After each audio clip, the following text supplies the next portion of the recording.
긴급 체포됐던 서울역 폭행 사건 피의자가 구속영장 기각으로 다시 풀려났습니다. 피해자들은 보복 범죄를 두려워하고 있습니다. 영장이 왜 기각된 건지 집중 취재했습니다. 노인 대상 건강용품 판매업체와 관련한 코로나19 감염이 확산하고 있습니다. 확진자 대부분은 고위험군인 60, 70대였습니다.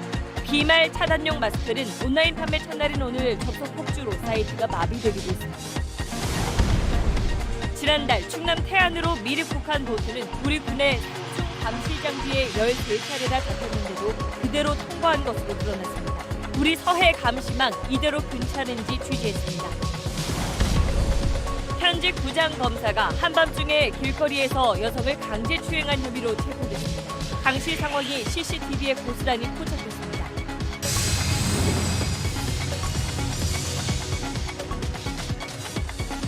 저 차는 무슨 차일까? 가솔린, 디젤. 그럼 저 차는? 오, 물 냄새밖에 안 나네. 현대 수소전기차. 서울역 폭행 사건 피의자에 대한 구속영장이 어젯밤 기각됐습니다. 처음 보는 사람을 때려서 광대뼈를 부러지게 한 뒤 달아났다가 일주일 만에 붙잡혔던 피의자가 다시 풀려난 겁니다. 수사기관이 체포영장 없이 피의자 집에 들어가서 긴급 체포한 건 그 과정이 위법하기 때문에 영장을 기각한 거라고 법원은 설명했습니다. 피해자들은 풀려난 그 남성과 혹시나 다시 마주치진 않을까 불안하다고 말합니다. 오늘 8시 뉴스는 이 이야기부터 집중적으로 다뤄보겠습니다. 먼저 한소희 기자가 영장 기각 사유 좀 더 자세히 전해드리겠습니다.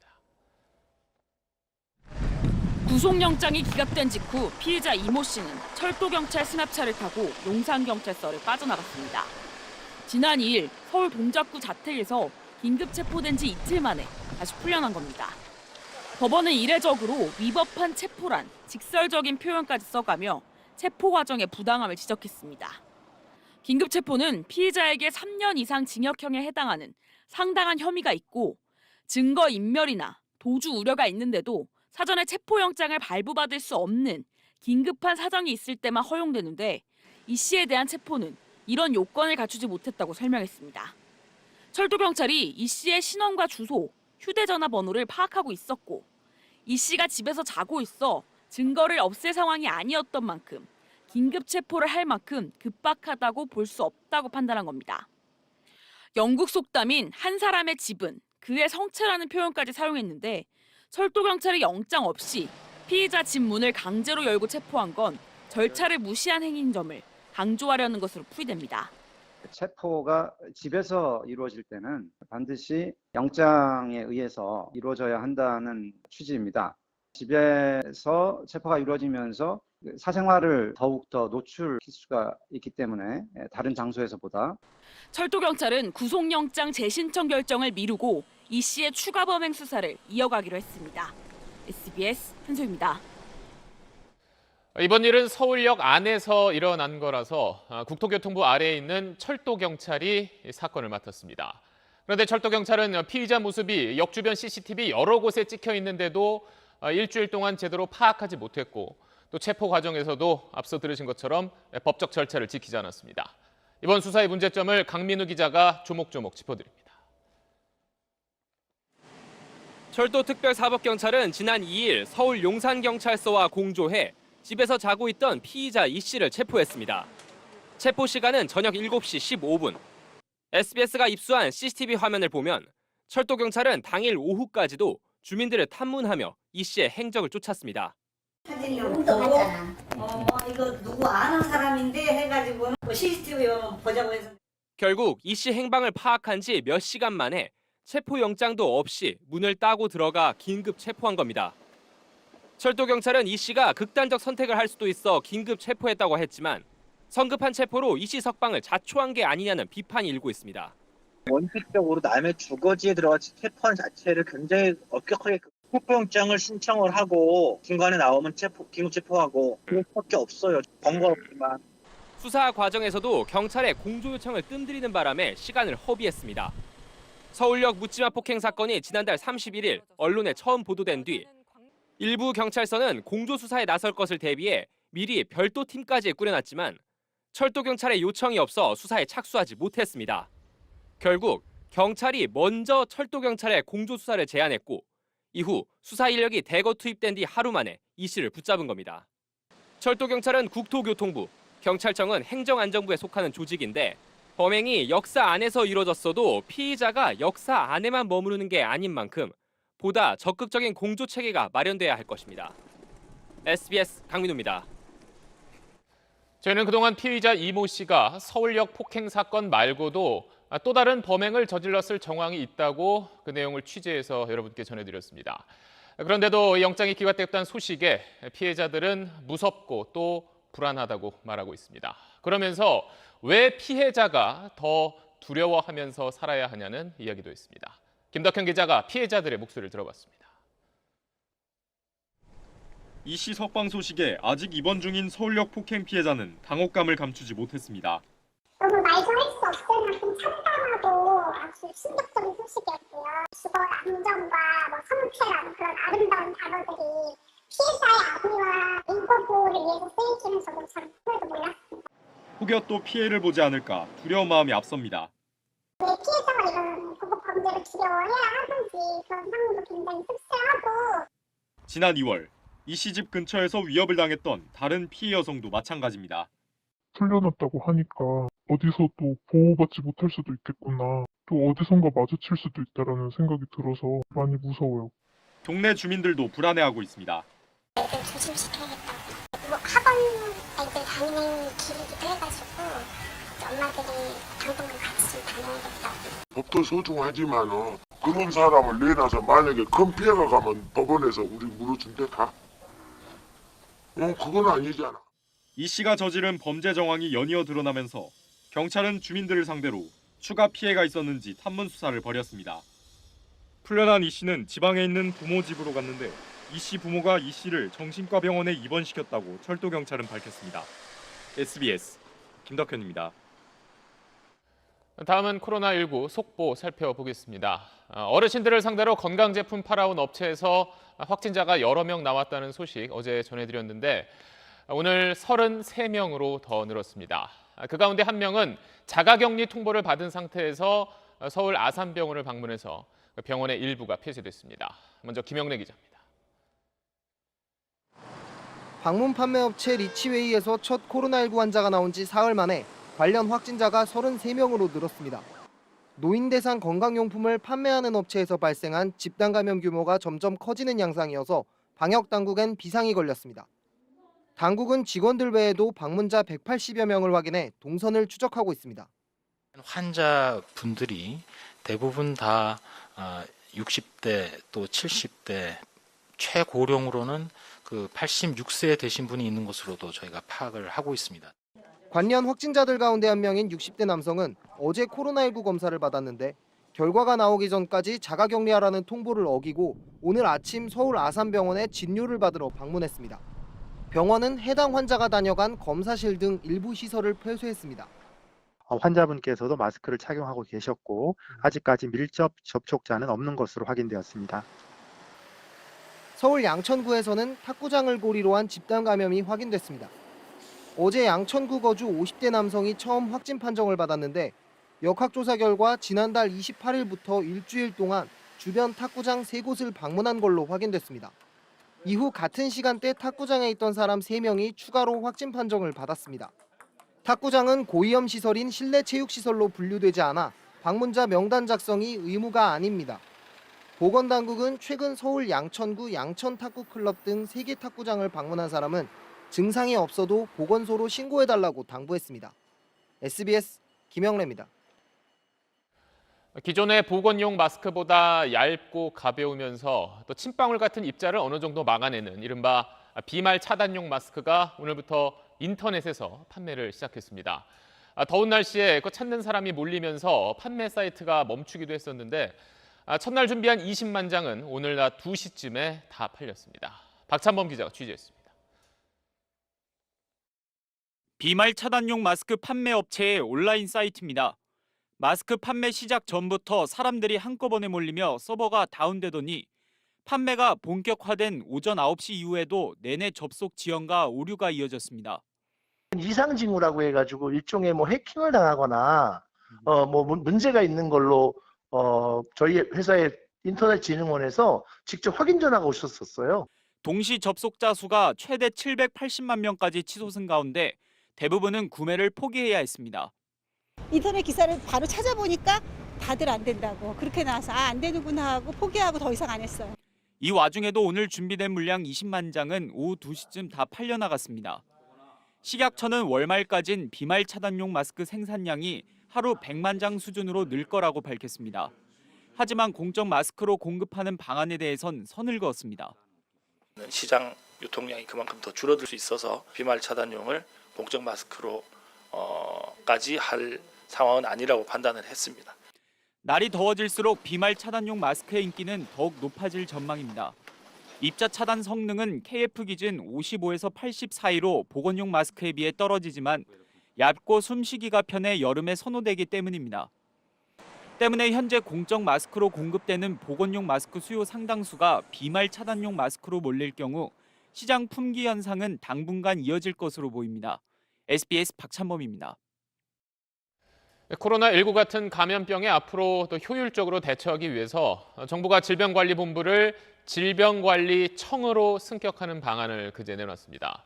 그런데 조직은 승격시키지만 정작 인원과 예산은 본부 때보다 줄어든다는 비판이 쏟아졌습니다. 결국 오늘 문재인 대통령이 그 개편안을 전면 재검토하라고 지시했습니다. 정경윤 기자입니다. 질병관리청 신설을 위한 정부조직법 개편안과 관련해 문재인 대통령이 오늘 이례적으로 별도의 공개 지시를 내렸습니다. 문재인 대통령은 현재 질병관리본부 소속 기관인 국립보건연구원과 감염병 연구소를 보건복지부 산하로 이관하는 방안에 전면 재검토를 지시했습니다. 청와대 관계자는 질병관리청 조직이 질병관리본부보다 160명 정도, 예산은 1,500억 원 줄어든다는 논란이 있는 상황이라 문 대통령이 숙고한 끝에 재검토 지시를 내린 것이라고 전했습니다. 특히 형식적 재검토가 아니라며 충분한 조직 보강과 체계를 갖춘 걸로 결론이 날 것이라고 덧붙였습니다. 현재 질본 산하의 국립보건연구원에 있는 감염병 연구센터를 키워서 감염병 연구소를 만드는데 그제 발표된 안은 이 감염병 연구소와 국립보건연구원 모두 질병청이 아닌 복지부 산하로 옮긴다는 거였습니다. 그러면 질병청은 현재보다 인력과 예산이 줄고 감염병 등 전문성이 떨어질 거라는 비판이 제기됐고 대통령의 재검토 지시로 이어진 겁니다. 그래서 대통령의 지시는 결국 국립보건연구원과 감염병 연구소 둘 다 질병청에 두는 쪽이란 해석이 나옵니다. 하지만 원안대로 복지부 산하에도 복지부의 다른 연구 사업들과 통합해 포괄적인 연구를 할 필요가 있다는 반론도 있습니다. SBS 정경윤입니다. 연구 기능을 복지부로 옮기냐 하는 것만큼이나 중요한 문제가 또 있습니다. 바로 감염병과 만성질환 정책을 분리하는 부분입니다. 그게 왜 문제인 거고 또 어떤 식으로 재검토가 이루어져야 할지는 조동찬 의학 전문 기자가 전하겠습니다. 대구 신천지발 코로나19 환자가 급증하던 지난 2월 25일 대구 경북 지역 환자는 700여 명, 이미 지역 음압병상 88개 규모를 9배 가까이 넘어섰고 입원실이 없어 치료조차 못 받고 숨지는 사례가 잇따랐습니다. 보건당국이 대책을 내놨는데 경증 환자는 연수원이나 호텔 같은 생활센터에서 치료받도록 하고 중증 환자만 음압병실에서 치료받도록 한 것입니다. 생활치료센터와 음압병실 치료를 나누는 중요한 기준은 기저질환, 즉 고혈압, 당뇨병, 암 같은 만성질환이 있는지 여부였습니다. 입원을 기다리다가 사망하는 사례를 멈추게 한 생활치료센터 묘수는 평소 만성질환자의 실태를 파악하고 있었기에 통할 수 있었습니다. 질병관리본부가 자체 조사한 보고서에도 질병관리 전문기구를 둔 국가 중 감염병과 만성질환을 분리한 곳은 없습니다.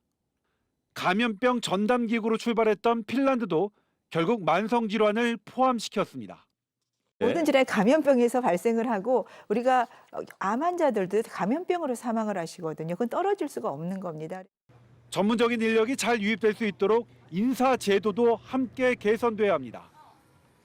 개방형 인사제도를 활발하게 운영하고 있는 미국과 영국 등을 참고할 필요가 있습니다. 전문가들이 와서 일하고 또 나가고 여기서 일하던 사람들도 나가서 뭐 대학이나 연구소에서 일을 하는 그런 개방적인 인력 교류 구조를 만들어줘야. 이와 관련해 정부 핵심 관계자는 감염병 연구소 이관 문제는 물론 보건 2차관 신설도 원점 재검토하겠다고 밝혀 조직 개편 논의는 더 확대될 가능성이 높습니다. SBS 조동찬입니다. 네, 서해를 사이에 두고 있는 중국 산둥반도와 충남 태안까지의 거리는 한 370km 정도 됩니다. 이 길이 중국인들이 몰래 들어오는 통로가 되고 있습니다. 밀입국하는 데 쓰인 보트가 충남 태안에서 석 달 연속 확인됐는데 지난달 발견됐던 그 보트의 경로를 조사한 결과 우리 서해 감시망은 말 그대로 있으나 마나였습니다. 해안 레이더와 복합 감시 카메라 그리고 열상 감시 장비까지 이렇게 3중 감시망에 13차례나 포착됐는데도 아무 일 없이 통과됐습니다. 어떻게 이럴 수가 있는 건지 김학휘 기자가 취재했습니다. 지난 한 달 반 동안 충남 태안에서 발견된 보트는 모두 3척. 4월에 발견된 보트엔 5명, 5월 보트엔 8명이 타고 왔는데 현재까지 이 중 6명이 붙잡혔습니다. 어제 발견된 보트는 이제 수사 시작 단계입니다. 해경은 강제 출국됐던 중국인들이 밀입국했다는 중간조사 결과를 내놨습니다. 강제 퇴거된 전력이 있고요. 중국에서 생활고로 인해 불법 취업을 목적으로 밀입국 범행을 저지른 것으로 조사되었습니다. 4월 보트에는 1인당 260만 원을 내고 지난달 발견된 보트엔 172만 원씩을 내고 탔던 걸로 조사됐습니다.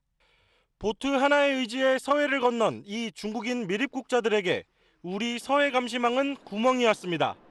합참 조사 결과 지난달 밀입국한 보트는 레이더, 복합 감시 카메라, 열 감시 장비, 즉 군의 3중 감시망에 13차례나 포착됐지만 군의 조치는 없었습니다. 합참 관계자는 새로운 표적이 나타나면 확인해야 하는데 낚싯배 같은 통상적인 걸로 관거하면서 추적, 감시하지 않은 과오가 있었다고 말했습니다. 군은 무인기나 드론 등을 통한 수색 정찰 강화를 다짐하면서 사단장 등 관련자 징계 방침을 내놨고 해경은 초동 대응을 소홀히 한 책임을 물어 태안 해경서장을 직위 해제했습니다. SBS 김학휘입니다. 삼성이 5년 전 삼성물산과 제일모직의 합병을 앞두고 국민연금공단을 상대로 로비를 시도했다는 증거를 검찰이 확보한 걸로 알려졌습니다. 그 합병에 찬성할지 말지를 결정한 심사위원을 상대로 로비에 나섰고 그 배경에는 이재용 부회장의 지시가 있었다고 검찰이 의심하고 있는 겁니다. 다음 주 월요일 열릴 이재용 부회장의 구속영장 심사에서도 그 부분이 쟁점이 될 걸로 보입니다. 이현영 기자의 단독 보도입니다. 지난 2015년 삼성물산과 제일모직 합병 당시 국민연금공단은 삼성물산 지분 11% 정도를 보유한 최대 주주였습니다. 합병에 찬성할지를 정해야 했던 국민연금은 그해 7월 10일 외부 전문가들이 포함된 의결권 행사 전문위원회가 아닌 내부투자위원회만 열어 합병 찬성 결정을 내렸습니다. 삼성물산 가치가 저평가된 합병에 찬성한 결과 최대 주주인 국민연금이 적게는 1,000억 원대에서 수천억 원에 이르는 손해를 본 걸로 추산됩니다. 검찰은 삼성 측이 찬성표를 이끌어내기 위해 국민연금공단 내부 투자위원들에게 로비를 한 정황을 포착한 걸로 알려졌습니다. 위원들의 성향과 출신 학교 등을 조사한 뒤 각 위원을 직급별로 삼성 관계자들이 전담해 회유한 정황이 담긴 내부 문건들을 검찰이 확보한 걸로 전해졌습니다. 국정농단 특검 수사 결과 홍완선 당시 국민연금 기금운용본부장이 합병에 찬성하도록 압력을 행사한 혐의로 1, 2심에서 실형을 선고받았는데 개별 위원들을 상대로 한 로비 정황이 드러난 건 처음입니다. 검찰은 그룹 차원의 조직적인 로비 시도에 이재용 부회장의 지시가 있었다고 의심하고 있습니다. 검찰은 오는 8일 영장심사에서 이런 증거들을 제시하며 이 부회장에 대한 구속수사가 불가피하다는 점을 강조할 걸로 보입니다. 이에 대해 삼성 측은 이번 영장심사 혐의 내용과 상관이 없고 특히 이 부회장과는 전혀 관련이 없다며 검찰이 이런 문제를 제기하는 의도가 의심스럽다고 반박했습니다. SBS 이현영입니다. 네, 지금 인천공항 환승터미널에는 그 안에서만 넉 달째 먹고 자며 생활하는 사람이 있습니다. 정치적 박해를 피해서 여러 곳을 떠돌다가 인천공항에 온 한 외국인인데 그동안 난민 심사 신청조차 하지 못하다가 이번에 어렵게 길이 열렸습니다. 정반석 기자가 단독 취재한 내용 보시겠습니다. 정치적 박해로 가족을 잃고 여러 나라를 떠돌다가 지난 2월 인천공항에 도착한 아프리카인 A씨. 우리 정부의 난민 신청조차 못한 채 넉 달째 환승구역에서 살고 있습니다. If I go back in my country, I will be killed also because my brother dead, killed my brother. No, me also I go. If I back, I will be killed. 여행객 도움으로 하루 한 끼 정도 먹는데 손에 든 과자가 오늘 식사의 전부입니다. 화장실에서 씻고 공항 의자나 바닥에서 잠을 청합니다. I eat only biscuit water. My life is danger because I get sickness. Please assist my case. I suffer so much. 지난 2월 동남아 국가에서 인천공항 환승장에 내린 직후 A씨는 공항보안요원에게 난민 신청 의사를 밝혔지만 신청서조차 받지 못했습니다. 출입국 당국은 난민법에 따르면 난민 신청서는 입국 심사를 받을 때 제출할 수 있게 돼 있다며 A씨가 우리나라 입국이 목적이 아니라 환승객인 만큼 신청서를 줄 수 없다고 해석한 겁니다. 딱한 사실을 알게 된 한 인권단체의 도움으로 소송 끝에 A씨는 난민 심사를 받을 길이 열렸습니다. 입국 심사대에 도착하지 않았다고 난민 신청 기회를 주지 않는 건 난민 협약에 어긋난다며 법원이 A씨 손을 들어준 겁니다. 환승객도 난민 심사를 당연히 받을 수 있다라는 것을 선언한 최초의 판결이라고 생각이 됩니다. 누구든지 이제 공항에 도착하거나 국경에 도착하면 심사 기회는 제공해줘야 되는 게 난민 협약의 정신입니다. 지난해 유럽인권재판소는 모스크바 공항 환승구역에 망명 신청자 4명을 방치한 러시아에 대해 수천만 원씩 배상하라는 판결을 내렸습니다. 난민 신청 의사를 밝힌 사람에게 심사받을 기회조차 주지 않는 것은 국제적인 인권 기준에 역행하고 있다는 지적입니다. SBS 정만석입니다. 네, 다음은 미국 소식 알아봅니다. 백인 경찰에 의해 흑인 남성 조지 플로이드가 숨진 지 열하루째 그를 기리는 추도식 일정이 시작됐습니다. 가혹 행위가 벌어졌던 8분 46초 동안 묵념을 한 시민들은 평화적인 시위와 연대를 이야기하고 있습니다. 먼저 워싱턴 손성민 특파원이 보도합니다.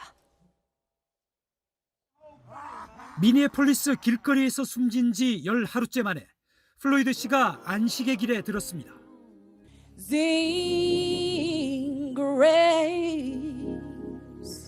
이제는 숨 쉴 수 있다는 걸개 그림이 걸린 가운데 미니애폴리스 시장은 관을 잡고 오열했습니다. 참석자들은 플로이드 씨의 죽음이 불평등을 바로잡는 정의를 향한 시작이어야 한다고 호소했습니다. It's time for us to stand up in Georgia's name and say, get your knee off our necks. 미 의회와 링컨 기념관, 병원 등 곳곳에서 가혹행위가 계속된 8분 46초를 기억하자는 묵념이 이어졌습니다.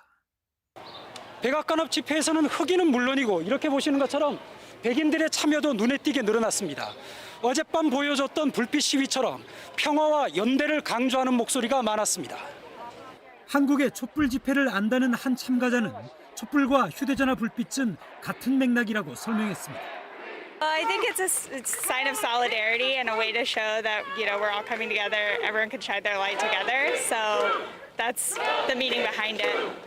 평화 시위가 자리 잡는 분위기 속에 법무장관도 사법제도가 평등하게 바뀌어야 한다며 민심 달래기에 나섰습니다. This must change. Our Constitution mandates equal protection of the laws and nothing less is acceptable. 하지만 트럼프 대통령은 법과 질서라는 트윗을 올리면서 연방군 투입 등 그동안 자신이 언급해온 법 집행의 정당성을 강변했습니다. 워싱턴에서 SBS 손정민입니다.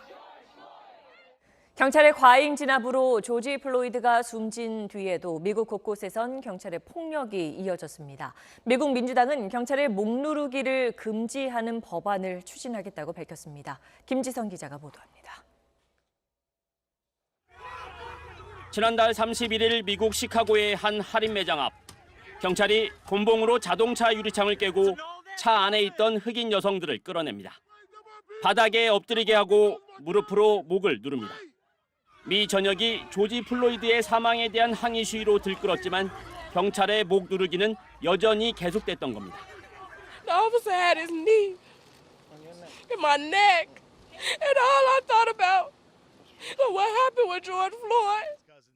시카고 경찰은 이 여성들에게 폭동과 약탈 혐의가 있었다고 주장했지만 여성들은 차 안에 있었을 뿐이라며 경찰관들에 대한 처벌을 요구했습니다. 뉴욕에선 시위 진압 경찰이 70대 노인을 밀쳐 넘어뜨리는 영상이 공개됐습니다. 쓰러진 노인의 머리에선 피가 흘렀지만 노인을 밀친 경찰은 그냥 지나쳤습니다. 노인은 중태인 것으로 전해졌고 해당 경찰관 2명은 정직 처분을 받았습니다.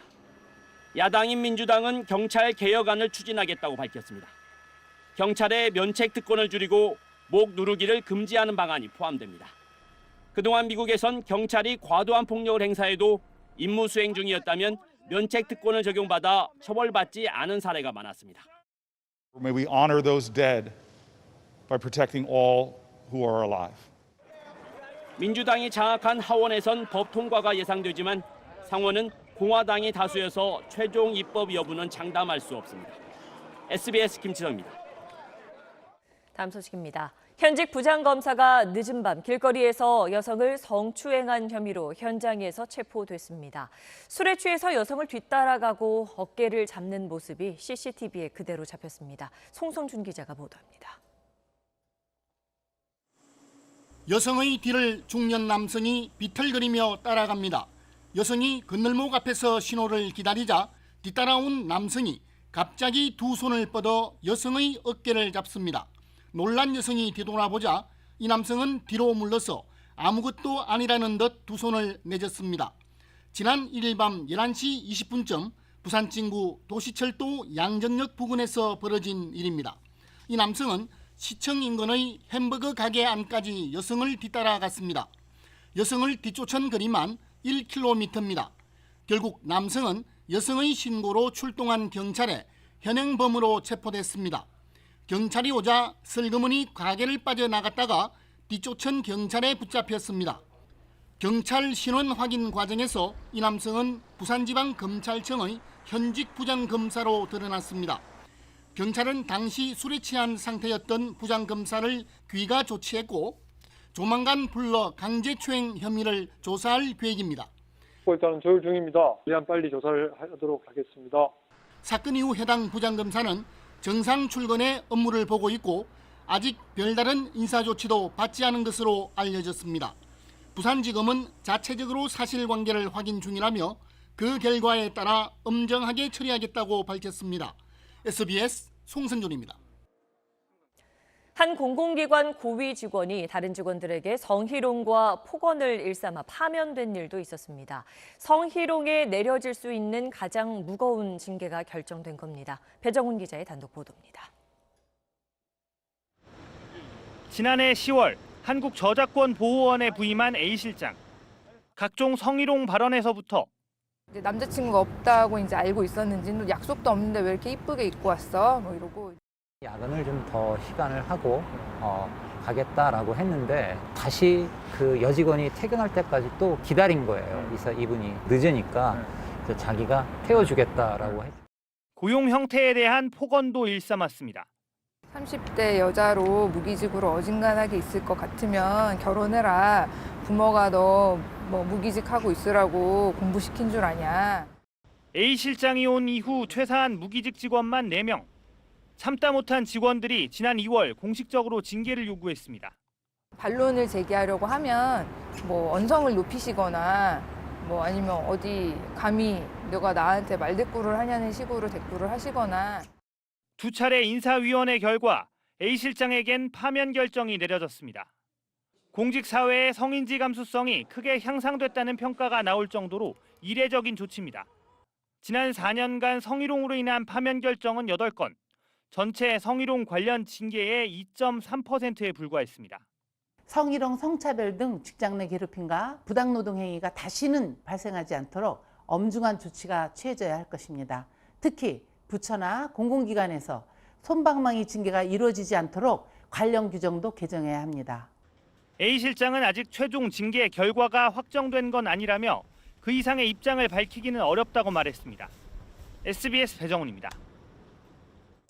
네, 탁자 위에 꽃다발과 과자, 또 음료수가 놓여 있고 또 옆에 있는 메모지에는 하늘에서는 부디 편안하고 행복하길 바란다는 내용이 쓰여 있습니다. 7시간 넘게 여행용 가방에 갇혀 있다가 결국 숨진 9살 어린이를 위해 같은 아파트 주민들이 추모 공간을 마련한 건데요. 이렇게 가정에서 상습학대를 받은 아이들은 마음에 얼마나 깊은 상처를 입게 될까요? 아이들이 그린 그림을 통해서 그 고통을 조금이나마 가늠해 볼 수 있습니다. TJB 조혜원 기자입니다. 아버지에게 상습폭행을 당한 초등학교 3학년 남자아이의 꿈속 그림입니다. 칼과 총, 대포가 등장하고 잔뜩 화가 난 얼굴로 전쟁이 한창입니다. 그림에 등장하는 인물들 곳곳에 자아가 투영됐는데 그중 한 명이 눈을 똑바로 바라보며 한마디를 남깁니다. 무시하지 마. 엄마가 일을 나가 집을 비우면 아버지의 상습학대를 고스란히 견뎌내야 하는 초등학교 2학년 여자아이의 그림에는 무서운 좀비들이 등장합니다. 눈물을 흘린 채 도망가며 엄마를 찾지만 엄마는 보이지 않습니다.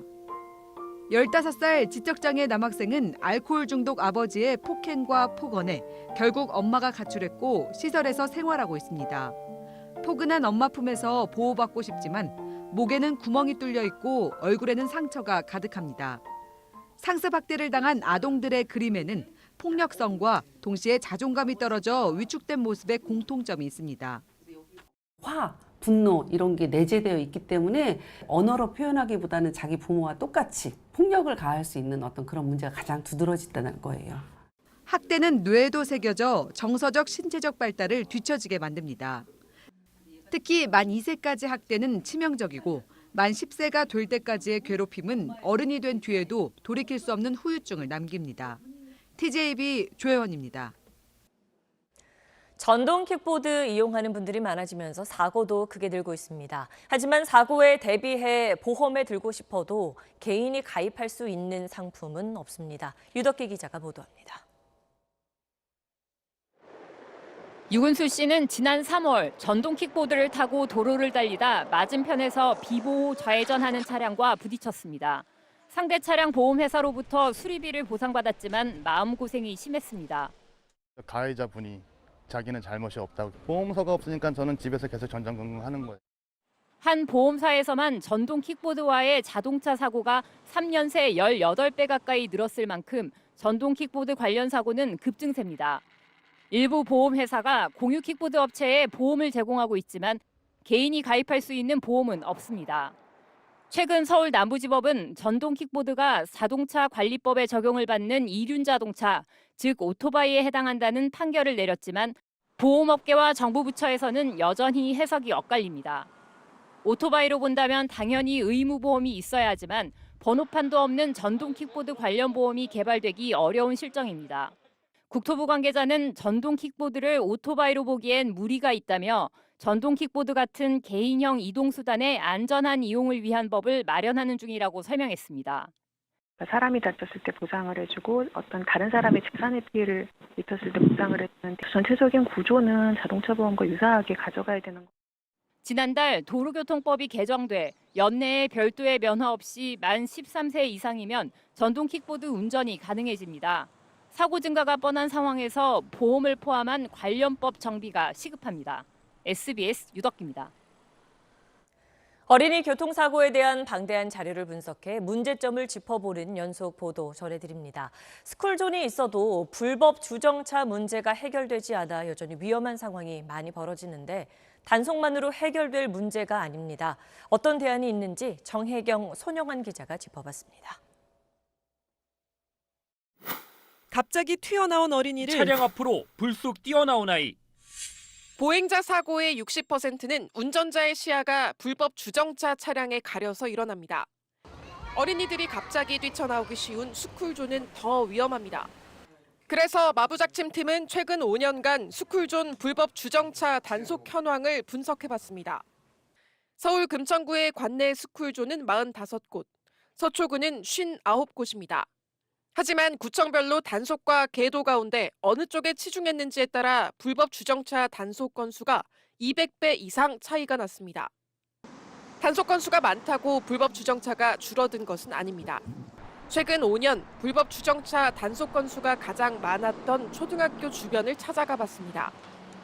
지금 제가 있는 곳은 이 초등학교 정문 바로 앞입니다. 어린이 보호구역으로 지정돼 있는 곳인데요. 이렇게 주차나 정차를 하는 것이 원칙적으로 금지돼 있습니다. 관계 법령상 일반 도로의 2배인 8만 원의 과태료를 물 수 있지만 운전자들은 아랑곳하지 않습니다. 화물법이죠. 공간이 없기 때문에 열 수밖에 없단 말이에요. 주차할 수 있는 자리를 마련을 해주고 그러면 비용 들들어 주차를 하죠. 불법 주정차가 많은 곳은 어린이 보행자 사고가 자주 일어날 수밖에 없습니다. 차량이 없는 게 사실 제일 좋기는 한데 가름막을 좀 끝까지 해놓는다든지 갑자기 튀어나오지 않게 골목길을 좀 막을 수 있으면 좋을 것 같아요. 운전자의 주의력을 높이는 처벌 강화와 함께 시야를 제한하는 불법 주정차 등을 막을 수 있는 도로 환경 개선 같은 복합 처방이 필요합니다. 부산 동구의 초등학교 앞 횡단보도 구간이 시작되면서 2차선 도로가 조금씩 좁아집니다. 양쪽 차선 끝에 시선 유도봉을 설치해 도로폭을 좁힌 겁니다. 횡단보도 전후로 한 10m 정도만 여유가 있어도 우리가 차가 지나가다 보면 충분히 보이거든요. 물리적으로 불법 주정차를 못하는 시설을 하는 게 좋을 것 같다. 그래 한번 해보자. 시설 설치 후 횡단보도를 통과하는 차량의 속도는 자연스럽게 줄었습니다. 구조적으로 불법 주정차도 불가능해졌습니다. 애들이 시야가 너무 좁아지는 바람에 솔직히 위험한 일도 한 몇 번 봤었어요. 안전빵을 하고 난 이후로는 차도 주는 자 되는 횟수도 좀 줄어들고. 경기도 수원의 한 초등학교 앞 기존 4개 차선을 2개로 줄였습니다. 또 차들이 빠른 속도로 진입하지 못하도록 도로를 S자 형태로 만들었습니다. 무심코 횡단보도를 건너려는 보행자에게 신호 상태를 알려주는 장비가 설치된 스쿨존도 있고 위험하니 차도로 들어가지 마세요. 도로를 놀이터 바닥처럼 알록달록하게 꾸며 운전자가 더 주변을 살피도록 유도한 곳도 있습니다. 디자인을 통해서 물리적으로 도로 환경을 바꾸어 놓으면 그러한 인간의 오류를 자동으로 적극적으로 줄여줄 수가 있는 거죠. 한 통신사는 스쿨존을 다니는 차량 수를 줄이기 위해 내비게이션에 스쿨존 피해가기 기능을 추가했는데 관련 서비스 이용 건수는 39만 건이나 됐습니다. 스쿨존의 설치 목적은 오가는 어린이들의 안전 확보입니다. 왜 스쿨존이 만들어졌는지 어른들의 이해와 인식의 전환이 필요합니다. SBS 손형환입니다. 다음 소식입니다. 문재인 대통령 부부가 퇴임 이후 머물 사저를 경남 양산에 있는 평산마을에 마련하기로 했습니다. 퇴임 이후에는 잊히고 싶다고 했던 문재인 대통령의 뜻처럼 개방적인 그런 열린 사저가 되진 않을 거라고 청와대 관계자는 전했습니다. 전병남 기자입니다. 문재인 대통령과 김정숙 여사가 퇴임 후 지낼 사저의 터를 경남 양산 통도사 근처에 있는 평산마을에서 골랐습니다. 문 대통령 부부는 모아둔 돈 10억 6천여만 원을 들여 토지 5필지 2,630제곱미터를 지난 4월 공동 명의로 샀습니다. 사저 건축 비용은 양산 매곡동의 현 자택을 팔아서 충당합니다. 대통령 경호처도 전직 대통령 예우에 관한 법률에 따라 4억 원가량의 경호 시설터를 별도 예산으로 확보했습니다. 내부적으로도 누차 양산 매곡동 자택으로 돌아가겠다는 뜻을 밝혔습니다. 경호처는 도저히 경호시설이 들어설 수 없다고 판단을 내렸습니다. 대신 매곡동 현 자택 규모보다 작게 하라는 지시를 문 대통령이 내렸다고 청와대는 덧붙였습니다. 대통령 끝나고 나면 그냥 잊혀진 사람으로 그렇게 돌아가고 싶고요. 퇴임 뒤에는 잊히고 싶다는 뜻을 문 대통령이 지난 1월 밝힌 것처럼 일부 언론이 예상한 열린 사저는 아니라고 청와대 관계자는 전했습니다. 고 노무현 전 대통령 서거 전의 봉화마을과는 달리 개방적인 사저가 되지는 않을 거란 얘기입니다. SBS 전병남입니다.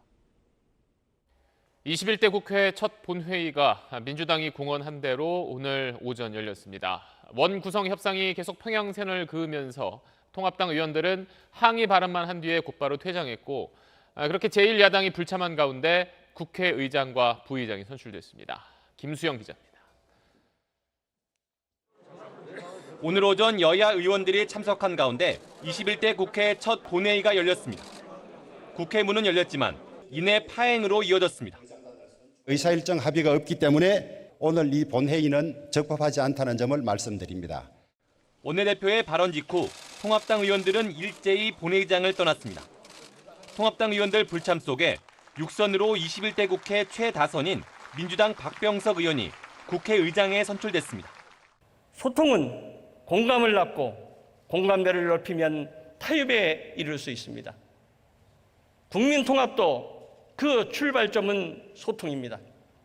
국회 부의장엔 민주당 4선 김상희 의원이 뽑혔는데 의장단에 여성 의원이 합류한 건 73년 헌정사상 처음입니다. 통합당목 부의장은 뽑지 못했습니다. 민주당과 통합당은 법사위원장을 비롯한 상임위원장 배분 협상에서 평행선을 긋고 있는데 오늘 오후 박병석 신임의장 중재로 여야 원내대표가 만났지만 기존 입장만 재확인했습니다. 낡은 관행은 과감하게 걷어내고 어떤 새로운 시대에 맞는 그런 국회의 모습을 보여주기를 원합니다. 대승적으로 민주당이 이 길을 터줘야 한다고 생각을 하고 민주당이 상임위원장단 선출을 국회법상 시한인 오는 8일까지 끝내겠다고 공언하는 가운데 하루 전인 모레 오후 여야 원내대표가 다시 만나 협상을 이어갈 예정입니다. SBS 김수영입니다. 내년으로 연기된 도쿄올림픽이 반쪽 올림픽이 될 가능성이 커졌습니다. 코로나 사태가 길어질 것으로 보여 올림픽 규모 축소를 검토하는 건데 반쪽이라도 아예 취소하는 것보다는 낫다는 판단입니다. 도쿄 유성재 특파원입니다. 지난 3월 도쿄올림픽 1년 연기가 결정되자 아베 총리는 완전한 형태로 올림픽을 개최하겠다고 강조했습니다. アスリートも観客もですね、安心して参加できる、完全な形のオリンピック・パラリンピックを開催するということを申し上げております。 그런데 최근 대회조직위원회와 도쿄도가 올림픽 간소화 논의를 본격적으로 시작했습니다. 개회식과 폐회식은 국가별 입장 행진을 생략해 참가자와 시간을 대폭 줄이고 대회 기간에는 선수와 관중 모두를 대상으로 감염 검사를 실시한다는 게 골자입니다. 또 올림픽 대표들이 선수촌에 머무는 기간을 최소화하고 성화 봉송 행사도 축소를 검토하고 있습니다. 코로나 사태가 내년까지 갈 수도 있기 때문에 최악의 시나리오인 올림픽 취소만은 어떻게든 피해보겠다는 의도가 들어 있습니다. 일본 측은 조만간 구체적인 방안을 정리해 국제올림픽위원회와 협의에 나설 방침입니다.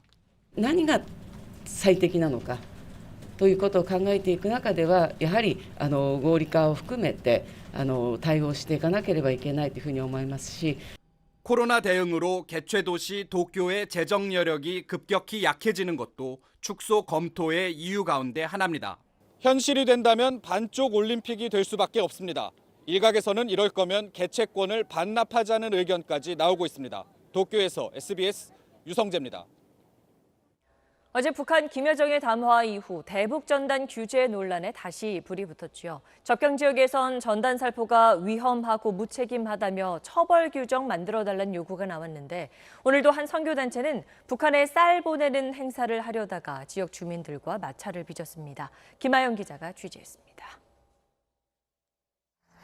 지난 4월 말 한 탈북자 단체가 강화도에서 날려보낸 대북 전단입니다. 그런데 몇 시간 만에 경기도 양주에서 대북 전단이 발견됐다는 신고가 들어왔습니다. 정확한 수치는 알 수 없지만 상당수의 대북 전단이 북한이 아닌 접경 지역에 떨어지고 있습니다. 수년 전 원점 타격하겠다는 북한 위협이 나오고 실제 총격까지 벌어지는 등 접경 지역 주민 입장에선 대북 전단을 둘러싼 갈등, 골칫거리입니다. 자극을 주는 거는 우리 국민들도 불안하죠. 옛날에는 그렇게 이제 뭐 뿌려왔지만은 굳이 지금은 뭐 전단지 안 뿌려도 북주민들이 암암리에 접경 지역 10곳 자치단체장들은 오늘 처벌 법령까지 건의했습니다. 북한의 도발을 불러 생명과 재산을 위협하니 전단 살포는 무책임한 행위라는 겁니다. 북한은 선전 매체 동원해서 남측이 가증스럽다, 비참한 종말 가까워질 거라며 압박을 이어갔습니다. 이런 상황에서 오늘 강화도에선 한 선교단체가 쌀 담긴 페트병 250개를 바다에 띄워보내려다 북한 자극하지 말라는 지역 주민 반발로 결국 실패했습니다. 탈북자 단체가 한국전쟁 관련 전단 살포를 예고한 이달 하순이 남북 당국 모두에게 관건이 될 걸로 보입니다. SBS 김하영입니다. 정의기억연대 부실 회계 처리 의혹 등을 수사하는 검찰이 경기도 안성 쉼터와 쉼터를 시공한 건설업체 사무실을 압수수색했습니다. 서울 서부지검은 두 곳에서 안성 쉼터 운영과 시공 관련 자료를 확보한 걸로 전해졌습니다. 안성 쉼터는 지난 2013년 정의연이 7억 5천만 원에 매입해 최근 4억 2천만 원에 팔아 비싸게 사 헐값에 팔았다는 의혹이 제기됐습니다.